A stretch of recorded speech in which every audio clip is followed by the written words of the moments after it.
Hello friends, ನಾನಿವತ್ತು ಅವರೆಕಾಳು ಉಪ್ಪಿಟ್ಟು ನಾನು ಹೇಗೆ ಮಾಡ್ತೀನಿ ಅನ್ನೋದನ್ನು ನಿಮ್ಮ ಹತ್ರ ಶೇರ್ ಮಾಡ್ಕೊಳ್ತಾ ಇದ್ದೀನಿ.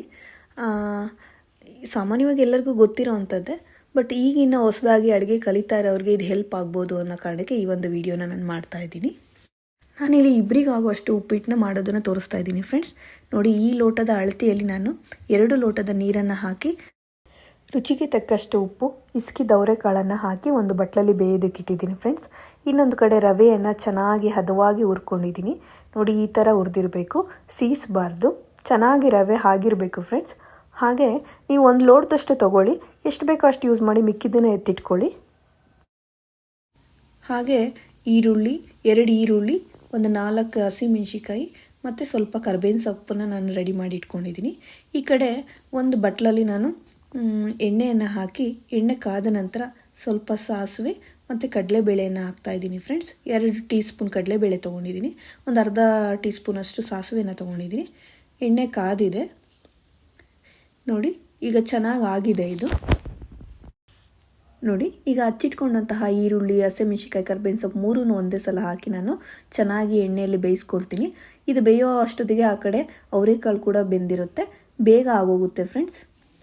ನೋಡಿ, ಈ ಕಾಯಿ ಮದುವೆ ಮನೆಗೆ ಕೊಟ್ಟಂತಹ ತೆಂಗಿನಕಾಯಿ, ಎಷ್ಟು ಪುಟ್ಟು ಕಾಯಿ, ಎಷ್ಟು ತಿರುಳಿದೆ, ಎಷ್ಟು ಚೆನ್ನಾಗಿದೆ ನೋಡಿ ಫ್ರೆಂಡ್ಸ್. ನಾನು ಉಪ್ಪಿಟ್ಟಿಗೆ ಸ್ವಲ್ಪ ಎಣ್ಣೆ ಮತ್ತು ಕಾಯಿನ ಜಾಸ್ತಿ ಹಾಕ್ತೀನಿ, ತುಂಬ ಟೇಸ್ಟ್ ಚೆನ್ನಾಗಿರುತ್ತೆ ಫ್ರೆಂಡ್ಸ್. ನೋಡಿ, ಕಾಯಿ ಮತ್ತು ಕೊತ್ತಂಬರಿನ ಹಚ್ಕೊಂಡು ನಾನು ರೆಡಿ ಮಾಡಿ ಇಟ್ಕೊಂಡಿದ್ದೀನಿ. ಈ ಕಡೆ ಅವರೆಕಾಳು ಕೂಡ ನೋಡಿ ಈ ಥರ ಬೇಯಬೇಕು, ಕರೆಕ್ಟಾಗಿ ಬೆಂದಿದೆ. ಈಗ ಈ ಕಡೆ ಈರುಳ್ಳಿ ಕೂಡ ಬೆಂದಿತ್ತು ಫ್ರೆಂಡ್ಸ್, ಹಾಗಾಗಿ ನಾನು ಕಾಯಿ ಮತ್ತು ಕೊತ್ತಂಬರಿ ಹಾಕಿದ್ದೀನಿ. ನೋಡಿ, ಈ ಥರ ಹದವಾಗಿ ಈರುಳ್ಳಿ ಬೆಂದಿದೆ. ಈ ಟೈಮಲ್ಲಿ ಕಾಯಿ, ಕೊತ್ತಂಬರಿ ಮತ್ತು ಬೇಯಿಸಿಟ್ಕೊಂಡಂತಹ ಅವರೆಕಾಳು ಮತ್ತು ನೀರನ್ನು ಎಲ್ಲ ಫುಲ್ ನೀರು ಹಾಕ್ತಾಯಿದ್ದೀನಿ. ಕಾಳು ಬೇಯಿಸೋದಕ್ಕೆ 2 ಲೋಟ ನೀರನ್ನು ಹಾಕಿದ್ದೆ ಫ್ರೆಂಡ್ಸ್. ಈಗ ಮತ್ತೆ ಅರ್ಧ ಲೋಟ ನೀರನ್ನು ಹಾಕ್ತಾಯಿದ್ದೀನಿ. ಒಟ್ಟು 2.5 ಲೋಟ ನೀರನ್ನು ನಾನು ಉಪ್ಪಿಟ್ಟಿಗೆ ಯೂಸ್ ಮಾಡಿದ್ದೀನಿ. ಈಗ ಈ ನೀರು ಕುದಿಯೋ ಅಷ್ಟೊತ್ತಿಗೆ ಕಾಯಿ ಮತ್ತು ಕೊತ್ತಂಬರಿ ಕೂಡ ಚೆನ್ನಾಗಿ ಬೇಯುತ್ತೆ. ನೋಡಿ, ಕುದೀತಾ ಇದೆ. ಈ ಟೈಮಲ್ಲಿ ನಾವು ಸ್ವಲ್ಪನೇ ರವೆ ಹಾಕಿ ನಾವು ಗಂಟಾಗ್ದಲೇ ಚೆನ್ನಾಗಿ ತಿರುಗಿಸ್ಕೊಂಡು ಒಂದು ಮಿಕ್ಸ್ ಕೊಡಬೇಕಾಗುತ್ತೆ. ನಿಮಗೆ ತೆಳ್ಳಗೆ ಬೇಕು ಅಂದರೆ ಸ್ವಲ್ಪ ರವೆ ಕಮ್ಮಿ ಹಾಕಿ, ಇನ್ನೂ ಉದುರಾಗಿ ಬೇಕು ಅಂದರೆ ಇನ್ನೊಂದು ಸ್ವಲ್ಪ ರವೆ ಹಾಕ್ಬೋದು.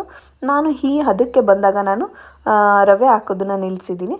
ಈಗ ನೋಡಿ, ಈ ಥರ ಚೆನ್ನಾಗಿ ತಿರುಗಿಸ್ಬಿಟ್ಟು ಒಂದು ಪ್ಲೇಟನ್ನು ಮುಚ್ಚಿ ಒಂದು 3 ಮಿನಿಟ್ಸ್ ಬಿಟ್ಟು ನಾನು ಸ್ಟವ್ ಆಫ್ ಮಾಡಿದ್ರೆ ಹದವಾಗಿ ಉಪ್ಪಿಟ್ಟು ಬೆಂದಿರುತ್ತೆ ಫ್ರೆಂಡ್ಸ್. ಅವರೆಕಾಳು ಕೂಡ ಹಾಕಿ ಉಪ್ಪಿಟ್ಟು ಮಾಡ್ಬೋದು ಫ್ರೆಂಡ್ಸ್, ಬಟ್ ನಮ್ಮ ಮನೇಲಿ ನನಗೆ ಮತ್ತು ರಾಜುಗೆ ಇಸ್ಕಿದ ಅವರೆಕಾಳು ಹಾಕಿ ಮಾಡೋ ಉಪ್ಪಿಟ್ಟು ತುಂಬ ಇಷ್ಟ ಆಗುತ್ತೆ.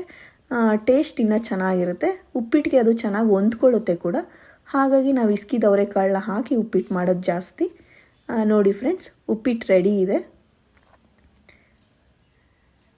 ಅವರೆಕಾಳು, ಈರುಳ್ಳಿ, ಕಾಯಿ ತುರಿ ಎಲ್ಲ ಎಷ್ಟು ಚೆನ್ನಾಗಿ ಕಾಣಿಸ್ತಾ ಇದೆ ನೋಡಿ ಫ್ರೆಂಡ್ಸ್. ರವೆ ಕೂಡ ಚೆನ್ನಾಗಿ ಬೆಂದಿದೆ ನೋಡಿ. ನೀವು ಕೂಡ ಟೇಸ್ಟ್ ನೋಡಿ ಫ್ರೆಂಡ್ಸ್.